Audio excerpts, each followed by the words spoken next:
Welcome to Saray Wealth. My name is Joe Anderson.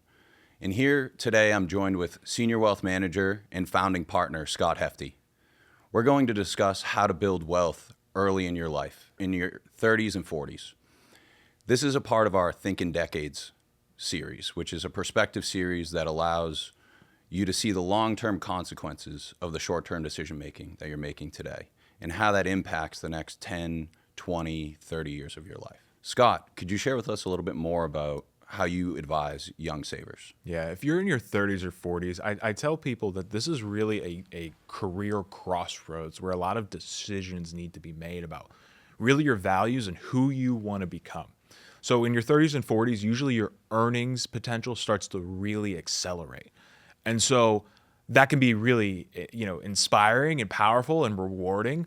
But there comes a crossroad decision at this point, which is how do you want your lifestyle to change along with it? Because here's the key to wealth, Joe. Wealth lies in the delta. Wealth lies between the difference between what you're earning and what you're spending. And how much you want to sacrifice and put in that delayed gratification becomes a really important question that you, or maybe even you and your spouse, need to really ponder.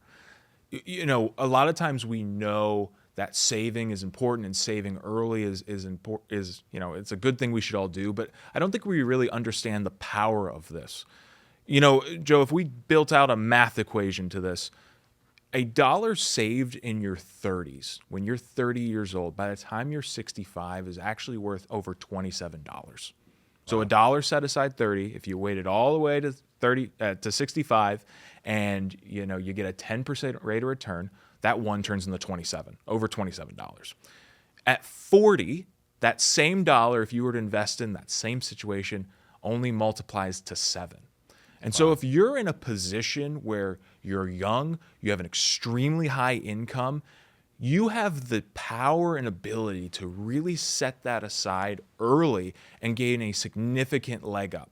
Now, we all want to do fun things and we want to travel, and I'm not suggesting we sacrifice any of that. But wealth not only compounds with our investments, it doesn't, those early sacrifices, it's not just about, how it grows in the balance sheet. It also, wealth shows up in the options it creates in your life.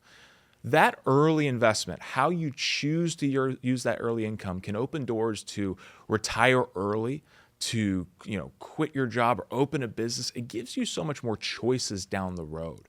And so the question at this point for you're starting to snowball into some real income is how do we want to use that to build wealth?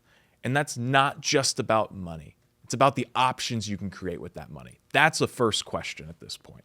Great point. If someone's looking to leverage their income to really build and accumulate wealth, what should they look at? Wealth creation is far more about the habits you keep than any smart investment or decision you have. And so how are you going to implement in your day-to-day life the rhythms that allow you to compound that income and wealth? Again, it goes back to that delta.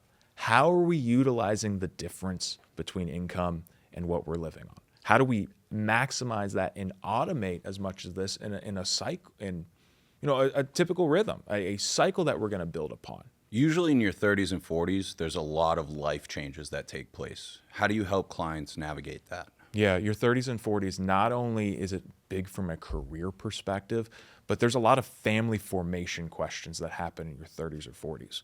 If you have a spouse, questions about children and how you'll raise children, but even from a financial perspective, how does that finance piece play out in your family life decisions? Questions around how important is education for our family? Do we want to set aside and pay for our children's college? For our high income earners, they may not get as much financial aid as certain people may be eligible for. And so having that strategy around college education, do we want to pay that for our children? Do we want to choose between public or private school? Looking at buying homes, do we move up to the next house? Do we make these changes? And how does that play out over time?